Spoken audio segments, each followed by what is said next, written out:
चलिए फ्रेंड्स, सुनते हैं आज का अपना वीडियो। आज के इस वीडियो में तो आने वाला हूँ क्वेश्चन नबी का, जो कि आपका विज्ञान का पेपर रहने वाला है। तो आज ही होने वाला है, यानी कि आज हो चुका है 30 मार्च, और आपके पास बहुत ही कम टाइम बचा है, क्योंकि आज ही आपका पेपर रहने वाला है। यदि आपके पास थोड़ा सा भी वक्त बचा है तो अंत एक बार इस वीडियो को ज़रूर ही देख लेना। यही पेपर आने वाला है आपके एग्जाम में। तो 30 मार्च विज्ञान का वार्षिक परीक्षा पेपर रियल बताने वाला हूँ, विज्ञान का पेपर बताने वाला हूँ। और ये आपका पूरा का पूरा इनके 100% 100% यही आने वाला है। 100% आपको श्योर और सक्सेस आपको रियल पेपर बताता हूँ मैं आपको। और 30 मार्च विज्ञान इनके आज ही होने वाला है, जो इसका भी संपूर्ण सॉल्यूशन आपके सामने ला चुका हूँ। और इस वीडियो के माध्यम से आपको set A B C D E F, यानी कि ये सभी सेट्स, यानी कि ये 6 के 6 सेट्स मैं आपको बताऊँगा। इसमें आपको सबसे पहले मैं आपको सेट ए सॉल्यूशन कराऊंगा, इसके बाद मैं आपको सेट बी बताऊंगा, फिर उसके बाद मैं आपको सेट सी बताऊंगा। इसी प्रकार से आपका क्रम चलता रहेगा। सीक्वेंस के साथ मैं आपको बताने वाला हूँ। विज्ञान का पेपर बताऊंगा, यानी कि साइंस का पेपर कंप्लीटली सॉल्यूशन बताऊंगा। यदि आपको पेपर में गर्दा उड़ाना, यानी कि टॉपर बनना है, तो एक बार वीडियो को जरूर देख लेना। और प्रश्न क्रमांक ए से लेकर 22 तक सभी सेट के मैं आपको संपूर्ण सॉल्यूशन देने वाला हूँ। तो यदि आपने चैनल को सब्सक्राइब नहीं किया है तो चैनल को जरूर सब्सक्राइब कर लीजिएगा, साथ में आने वाली बेल आइकन को जरूर प्रेस कर दीजिएगा। तो फ्रेंड्स, शुरू करते हैं आज का अपना वीडियो। तो फ्रेंड्स, आपके सामने विज्ञान का पेपर आ चुका है। यहाँ पर आप देख सकते हो जो आपके टोटल नंबर ऑफ क्वेश्चन आपके रहने वाले हैं वो 22 रहने वाले हैं। तो एक से 22 तक आपको सभी का सॉल्यूशन बताऊंगा, तो लास्ट तक वीडियो को जरूर देख लेना। यहाँ पर अगर प्रिंटेड पेज की अगर बात करें तो 8 पेज यहाँ का पेपर छापा गया है। और मैथ्स की मार्क की अगर बात करें तो 80 मार्क्स का आपका पेपर होता है। तो 80/80 जिस किसी स्टूडेंट को चाहिए वो एक बार वीडियो को जरूर ही देख लेना। आपको 100% गारंटी है मेरी कि आपको 79 मार्क्स तो इसी वीडियो के माध्यम से मिल ही जाएंगे।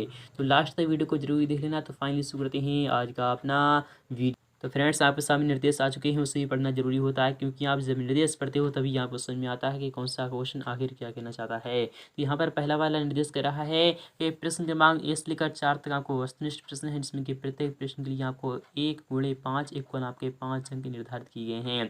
कुल अंक जो हो जाएंगे वो आपके 5 × 4 इक्वल आपका कितना हो जाएगा, तो 20 यानी कि 20 हो जाएगा। यानी कि 1 से लेकर 4 तक यदि आपने जवाब दे दिया तो आपको 20 अंक मिलने वाले हैं। तो जिसमें कि आपको इनके 1 से ये आपके 4 क्वेश्चन ऐसे रहने वाले हैं, जिसमें कि आपको 20 मार्क्स मिलने वाले हैं। और प्रश्न क्रमांक 5 से लेकर 22 में आपको आंतरिक विकल्प दिए गए हैं। विकल्प के आधार पर आपको क्वेश्चन को सॉल्व करना होगा।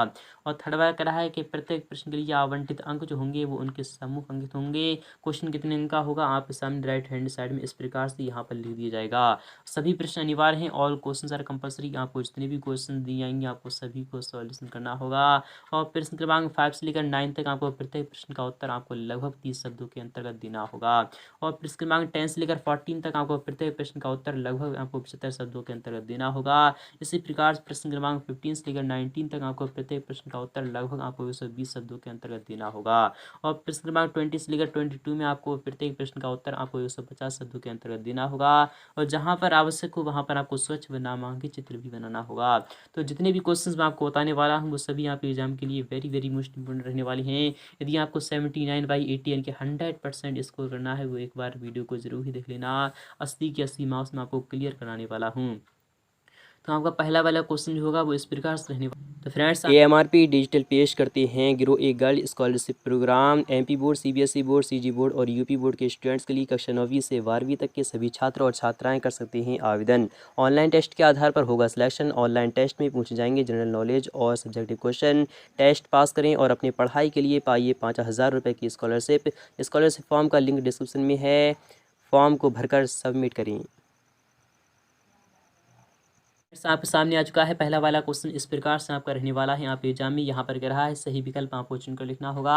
और यह क्वेश्चन आपका 5 मार्क्स का पूछ जाएगा। कितने पूछ जाएगा, तो 5 मार्क्स का पूछ जाएगा। यहाँ पर कह रहा है दाब बढ़ाने पर इनमें से किसके आयतन में कमी होती है।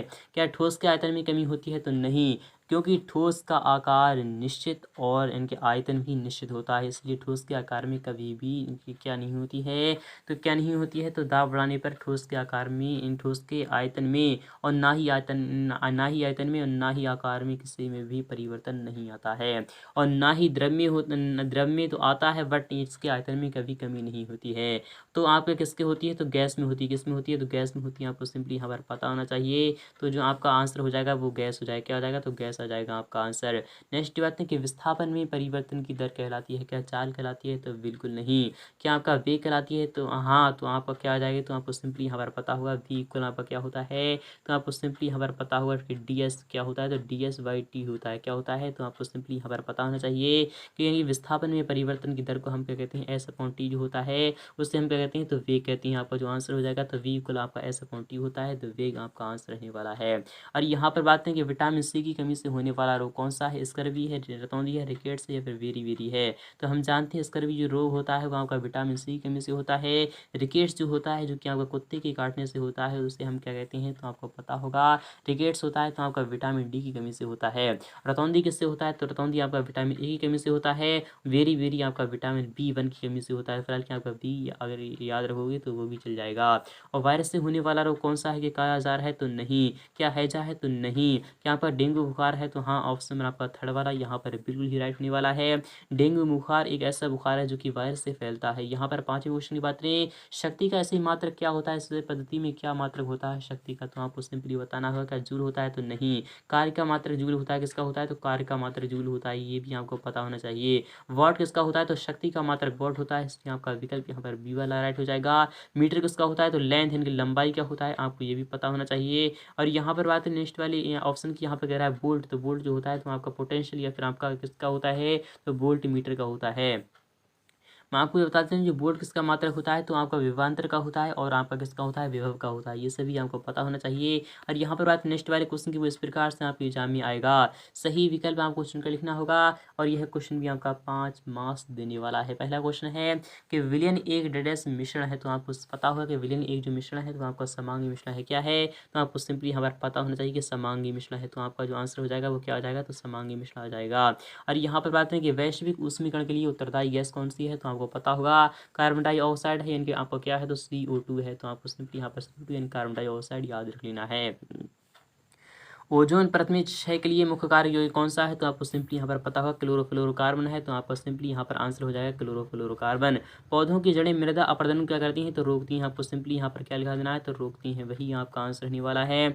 और यहाँ पर बात है नेक्स्ट वाले क्वेश्चन की वो इस प्रकार से आएगा, किसी वस्तु का डैश सभी स्थानों पर एक समान रहता है, तो क्या समान रहता है, तो द्रव्यमान संरक्षण का नियम आपको पढ़ा होगा, तो आपको सिंपली यहाँ पर क्या आ जाएगा, तो द्रव्यमान आ जाएगा। क्या आ जाएगा, तो द्रव्यमान आ जाएगा।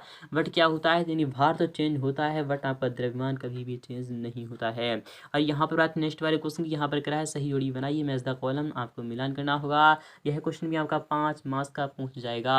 आपको इस कॉलम आ और कॉलम बा आपके सामने इस प्रकार से यहाँ पर कह रहा है, आत्महत्या की थैली किसे कहा जाता है, तो हम जानते हैं लाइसोसोम को आत्महत्या की थैली कहते हैं। ध्वनि तरंगों की जो प्रकृति होती है वो अनुदैर्घ्य होती है। कार्य की इकाई क्या होती है, तो कार्य की इकाई इन कार्य का सही मात्रक आपका जूल होता है। सोनार क्या होता है, साउंड नेविगेशन एंड रेंजिंग होता है। एवोगाड्रो संख्या जो होती है वो आपका 6.022 इंटू 10⁻23 होता है। यही आपका एवोगाड्रो संख्या यानी कि NA से हम इसे क्या कहते हैं, प्रदर्शित करते हैं। यही आपका आंसर रहने वाला है। नेक्स्ट की बात करें तो फोर्थ वाला क्वेश्चन आपके एग्जाम में इस प्रकार से रखा जाएगा, एक वाक्य में आपको उत्तर देना होगा। यह क्वेश्चन भी आपका 5 मार्क्स का पूछ जाएगा कि पृथ्वी की सतह पर पृथ्वी त्वरण का मान कितना होता है, तो आपको सिंपली यहाँ पर लगा देना है 9.8 मीटर पर सेकंड स्क्वायर होता है। दो भिन्न द्रव्यमान की वस्तुओं को समान ऊंचाई से फेंकने पर कौन सी वस्तु द्रव्यमान इनकी पृथ्वी पर पहले गिरेगी, जिसका द्रव्यमान अधिक होगा वो आपकी पहले गिर जाएगी। WHO का पूर्ण नाम क्या होता है, तो आपको सिंपली हमारे पता होगा कि क्या होता है, तो आपका वर्ल्ड होता है। क्या होता है, तो आपको सिंपली हमारे बता चलूँ वर्ल्ड होता है। फिर उसके बाद आपका हेल्थ होता है। क्या होता है, वर्ल्ड हेल्थ ऑर्गेनाइजेशन। क्या होता है, वर्ल्ड हेल्थ ऑर्गेनाइजेशन यानी कि ऑर्गेनाइजेशन। आपका जो आंसर हो जाएगा वो क्या हो जाएगा, विश्व स्वास्थ्य संगठन होता है। हिंदी में आपको बता चलूँ विश्व स्वास्थ्य संगठन होता है। किसी वस्तु का यानी कि किसी वस्तु का मान के चंद्रमा पर भार पृथ्वी पर भार की वस्तु में भार का कितना गुना होता है, 1/6 गुना होता है। यहाँ पर आते हैं कि IUPAC का पूरा नाम क्या होता है, तो international union of pure international, मैं आपको यहाँ पर लिख रहा हूँ इंटरनेशनल यूनियन यानी कि यूनियन ऑफ प्योर आ जाएगा। क्या जाएगा, यूनियन ऑफ प्योर आ जाएगा। एंड अप्लाइड केमिस्ट्री क्या आ जाएगा, एंड अप्लाइड केमिस्ट्री क्या आ जाएगा, एंड अप्लाइड केमिस्ट्री। यही आपका आंसर रहने वाला है। और यहाँ पर पांचवें क्वेश्चन की बात करें वो इस प्रकार से आएगा। यहाँ पर क्या है, दूरी एवं विस्थापन में आपको अंतर लिखना होगा। यह क्वेश्चन आपका 2 अंक का पूछ जाएगा और यह आपको मिनिमम 30 वर्ष के अंतर्गत लिखना होगा। मैं आपको बता चलूँ दूरी क्या होती है, तो दूरी कुल पाथ यानी कुल किसी वस्तु या फिर व्यक्ति द्वारा तय की गई कुल पाथ की लंबाई को हम क्या कहते हैं, तो दूरी कहते हैं। और इनके किसी वस्तु तथा इनके क्या कह रहा हूँ, इनकी किसी वस्तु के द्वारा इनके समस्त लंबाई तय की गई और उसके साथ साथ इनकी न्यूनतम दूरी को हम क्या कहते हैं, तो हम क्या कहते हैं आपको बता चलूँ, विस्थापन कहते हैं। इस प्रकार से आप यहाँ से डिफाइन कर सकते हो। इसी प्रकार से आपको लिखना है दूरी क्या होती है, दूरी सदैव पॉजिटिव होती है, बट विस्थापन क्या होता है, शून्य और यहाँ पर ऋणात्मक और यहाँ पर पॉजिटिव तीनों ही हो सकता है। अथवा की बात नहीं, यहाँ पर क्या त्वरण की परिभाषा आपको बताना होगी और ऐसे ही पद्धति में आपको मात्रक भी लिखना होगा। तो वेग में परिवर्तन की दर को हम त्वरण कहते हैं और इसका ऐसे ही मात्रक क्या होता है, इसका मात्रक जो होता है वो क्या होता है, तो मीटर पर सेकंड स्क्वायर होता है। वही आपका आंसर रहने वाला है। इलेक्ट्रॉन, प्रोटॉन एवं न्यूट्रॉन की आपको क्या खोजकर्ताओं के नाम आपको लिखना होंगे। तो इलेक्ट्रॉन की खोज की थी सर जे टॉमसन ने की थी। किसने की थी, तो आपको सिंपली यहाँ पर पता होगा किसने की थी, तो टॉमसन ने की थी। आपका आंसर आ जाएगा टॉमसन आ जाएगा। और प्रोटॉन की जो खोज की थी वो किसने की थी, तो आपको सिंपली यहाँ पर रदरफोर्ड या फिर आपको क्या लगा देना है, रदरफोर्ड या फिर आपको लगा देना है गोल्डस्टीन। क्या लगा देना है, तो गोल्डस्टीन लगा देना है, गोल्डस्टीन, यही आपका आंसर रहने वाला है। और न्यूट्रॉन की खोज जो की थी वहाँ पे जेम्स चैडविक ने की थी। इस प्रकार से आपको लिख देना है, वही आपका आंसर रहने वाला है। और यहाँ पर आते नेक्स्ट वाले क्वेश्चन, तो 7वां क्वेश्चन इस प्रकार से यहाँ पर रहने वाला है। यहाँ पर क्या है, माइटोकॉन्ड्रिया को कोशिका का बिजली घर क्यों कहती हैं, आपको बताना होगा। यह क्वेश्चन भी आपका 2 मार्क्स का पूछ जाएगा। यहाँ पर कह रहा है कि रंध्र के क्या कार्य हैं, आपको बताना होंगे। मूलतः जगत के आपको कोई 2 अभिलक्षण बताना होगा। आवृत्ति विधि के आपको 2 अभिलक्षण बताना है। इसी प्रकार से सभी क्वेश्चन देख लीजिएगा। इस तरह अनुपात का आपको नियम बताना होगा, जिससे कि आपका H2O जो होता है तो आपका 2:2 यानी कि 16 अर्थात 1:8 के अनुपात में पाया जाता है। दुनिया की किसी भी कोने से आप यहाँ पर इनके जल को ले आइएगा, उसका जो अनुपात आएगा वो आपका 1:8 के ही रूप का आएगा। मैग्नीशियम हाइड्रोक्साइड एवं कैल्शियम कार्बोनेट का आपको रासायनिक सूत्र बताना होगा। तो मैग्नीशियम हाइड्रोक्साइड का जो सूत्र होता है वो क्या होता है, तो MgOH का होल 12 होता है। क्या होता है, MgOH का होल 12 होता है। और कैल्शियम कार्बोनेट की बात है तो CaCO3 इसका जो फॉर्मूला होता है तो CaCO3 होता है। और यहाँ पर बात दूसरे क्वेश्चन की वो इस प्रकार से है, ऊर्ध्वपातन की अभिक्रिया आपको परिभाषा आपको उदाहरण सहित बताना होगी। यह क्वेश्चन भी आपका 3 मार्क्स का पूछ जाएगा। यहाँ पर क्या है, ऊर्ध्वपातन क्या होती है, तो मैं आपको बता चलूँ, ठोस से जब किसी वस्तु को ठोस से डायरेक्टली गैसीय अवस्था में परिवर्तित किया जाए, या फिर जो इनकी वह वस्तु या फिर इनकी ऐसी अभिक्रिया जिसमें कोई भी वस्तु या फिर कोई भी चीज़ कह लीजिएगा कि ठोस से डायरेक्टली जो गैसीय अवस्था में बदल जाए उसे हम ऊर्ध्वपातन की अभिक्रिया कहते हैं। जैसे यहाँ पर एग्जाम्पल हो जाएगा कपूर हो जाएगा। कपूर को कोई भी व्यक्ति या फिर जब आप यहाँ पर गर्म करते हो तो वह द्रव में ना बदल कर बल्कि डायरेक्टली वह गैसीय अवस्था में बदल जाती है, इसलिए कपूर का एग्जाम्पल सबसे बेस्ट हो जाएगा। अथवा की बात नहीं, गलनांक एवं क्वथनांक में क्या अंतर होता है, तो गलनांक क्या होता है मैं आपको बता दूँ, जिस पर वस्तु गलने लगे अर्थात वह द्रव में बदलने लगे उसे हम गलनांक कहते हैं। और क्वथनांक जिस टेम्परेचर पर वस्तु या फिर कोई भी द्रव जब वह यानी गैसीय अवस्था प्रवास करने लगे अर्थात वह बदलने लगे उसे हम क्वथनांक कहते हैं। जैसे कि जल का लीजिएगा, जल का हिमांक यानी जो जलनांक यानी गलनांक जो होता है वहाँ पर 0 डिग्री सेंटीग्रेड होता है। और जो इसका कितना होता है, तो इनकी क्वथनांक कितना होता है, तो 100 डिग्री सेंटीग्रेड होता है अर्थात 100 डिग्री सेल्सियस पर जल जो होता है वह उबलने लगता है और 0 डिग्री सेल्सियस पर जमने लगता है संक्रामक रोगों से। इस प्रकार से आप यहाँ पर लिख दीजिएगा। नेक्स्ट पार्ट में इसके आगे का सॉल्यूशन आपको प्रोवाइड कराने वाला हूँ। तो मिलते हैं नेक्स्ट पार्ट में, तब तक के लिए थैंक यू बेटा, बाय।